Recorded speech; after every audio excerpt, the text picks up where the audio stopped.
Ready start. चिकित्सा और engineering शिक्षा का केंद्र बन चुके कोटा में विद्यार्थियों के बीच आत्महत्या की घटनाएं रुक नहीं पा रही हैं। कोटा में इस वर्ष अब तक 21 विद्यार्थी आत्महत्या कर चुके हैं। विद्यार्थियों पर पढ़ाई का तनाव, कठिन प्रतिस्पर्धा और कोचिंग संचालकों के दबाव के साथ ही अभिभावकों की अपने बच्चों से अति महत्वाकांक्षाएं भी विद्यार्थियों में तनाव बढ़ा कर उनकी मानसिक स्थिति को विचलित कर रही हैं, जिन्हें नियंत्रित किया जाना आवश्यक है। बच्चे 24 घंटे तनाव में रहते हैं और उन्हें साप्ताहिक विश्राम और मनोरंजन भी नहीं मिल पाता है।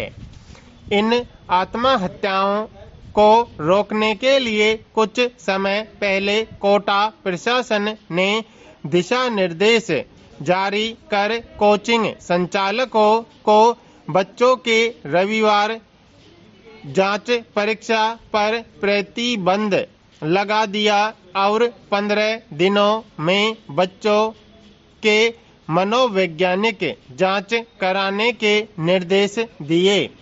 इसके साथ ही आत्महत्याओं को रोकने के लिए कोटा में संचालित छात्रावासों और अन्य रिहाइश में सुरक्षा यंत्र लगे पंखे लगाने का आदेश दिया गया।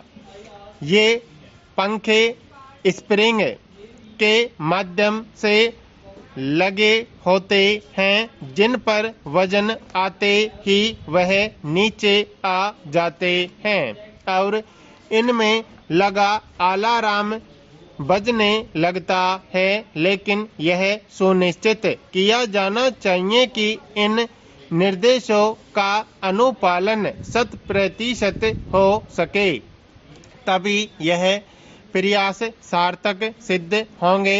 इसके साथ ही बेहतर यह होगा कि हमें इस समस्या के मूल में जाकर बच्चों में बढ़ रही प्रतिस्पर्धात्मक मानसिकता और पढ़ाई के तनाव को दूर करने का प्रयास करना चाहिए। पैरा सन 1954 से ही भारत चीन के बीच समझौते होने शुरू हो गए थे। तब पंचशील समझौता हुआ था, जिसके अंतर्गत दोनों देश एक दूसरे की अखंडता, संप्रभुता आदि जैसी आदर्शवादी बातों का ख्याल रखने पर सहमति बनी थी। लेकिन 1962 में भारत चीन के बीच युद्ध हुआ, जिसमें चीन ने भारत को व्यापक धोखा दिया था। युद्ध से पहले हिंदी चीनी भाई भाई का नारा खूब प्रचलित हुआ था। चीन हमेशा से ही संयुक्त राष्ट्र में भारत के खिलाफ वीटो शक्ति का इस्तेमाल करता रहा है। भारत कभी संयुक्त राष्ट्र का स्थायी सदस्य बन भी जाए, लेकिन चीन हर बार इसमें अड़ंगा डालता है और पाकिस्तान का समर्थन करता रहता है।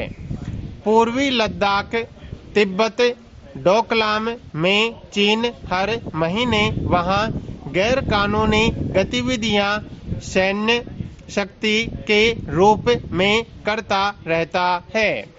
भारत के उत्तर पूर्वी राज्यों की सीमाओं पर जैसे सिक्किम, अरुणाचल प्रदेश पर चीन आए दिन हस्तक्षेप करता रहता है।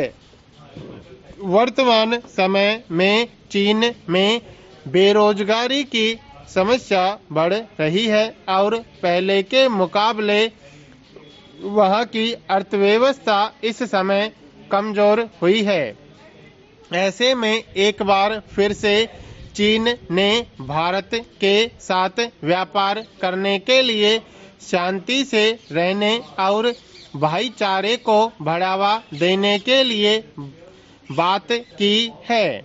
देखते हैं कि कब तक चीन अपने छवि के विपरीत भारत के साथ किए गए वादों पर स्थिर रहता है। पैरा उपभोक्ता का हित दोहरा दंड पड़ा। भारतीय रिजर्व बैंक द्वारा उपभोक्ताओं के हित में दिया गया निर्णय स्वागत योग्य है। गत कई वर्षों से बैंकों के मुनाफे में निरंतर भारी बढ़ोतरी हो रही है। इसी वर्ष भारतीय स्टेट बैंक में 84% अधिक मुनाफा कमाया, यानी अपनी कमाई लगभग 2 गुना कर ली है। इधर कमाई बढ़ती जा रही है, उधर उपभोक्ताओं पर नए नए सेवा शुल्क, ऋण पर कई तरह की जुर्माने और ब्याज की विसंगतियां बढ़ती जा रही हैं। जबकि बढ़ते मुनाफे को देखते हुए अपनी सेवा दरें उचित स्तर तक कम करके उपभोक्ताओं को इसका फायदा देना चाहिए। बैंकों में ग्राहकों को लंबी लाइन नहीं लगानी पड़े, इसके लिए व्यापक व्यवस्था और कर्मचारी का उपयोग करना चाहिए। पैरा विशेष तौर से उपभोक्ताओं द्वारा लिए जाने वाले कर्ज उसकी मासिक किस्त और उस पर लगने वाले कई तरह के नियम इतने लंबे चौड़े होते हैं कि अधिकांश उपभोक्ता पढ़े बिना ही स्वीकार कर लेते हैं और कर्ज चुकाने के वक्त उसे मालूम पड़ता है कि कम ब्याज बताकर बैंक कुल मिलाकर उसी से दुगना ब्याज वसूल कर लेती है। यहाँ तक कि पहली बार मकान खरीदने वालों को ब्याज में दी जाने वाली शासकीय छूट भी विभिन्न प्रक्रिया के नाम पर बड़ी रकम बैंक डकार लेती है। इस स्थिति पर रिजर्व बैंक को सख्त निगरानी रखना चाहिए।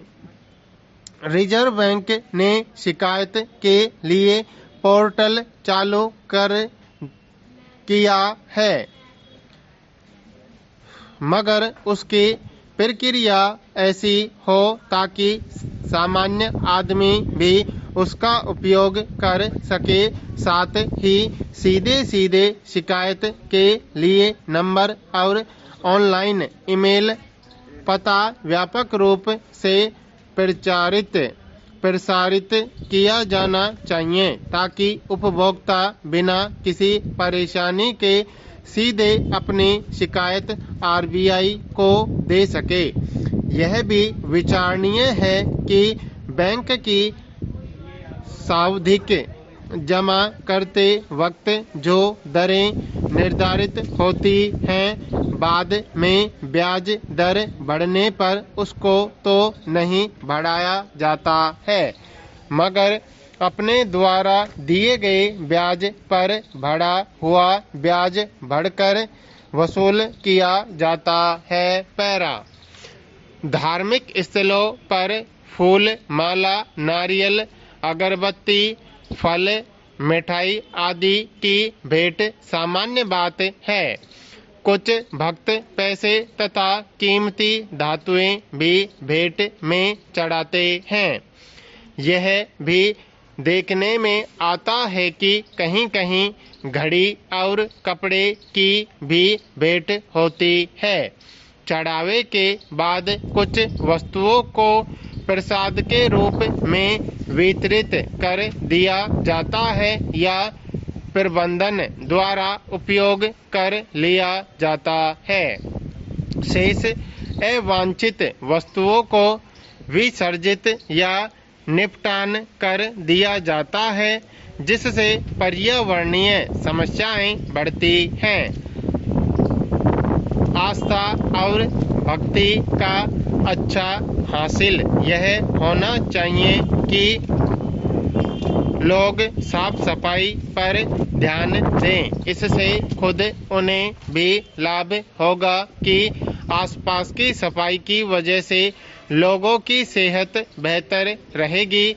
भक्ति वैसे भी स्वच्छता के मूल पर आधारित होती है।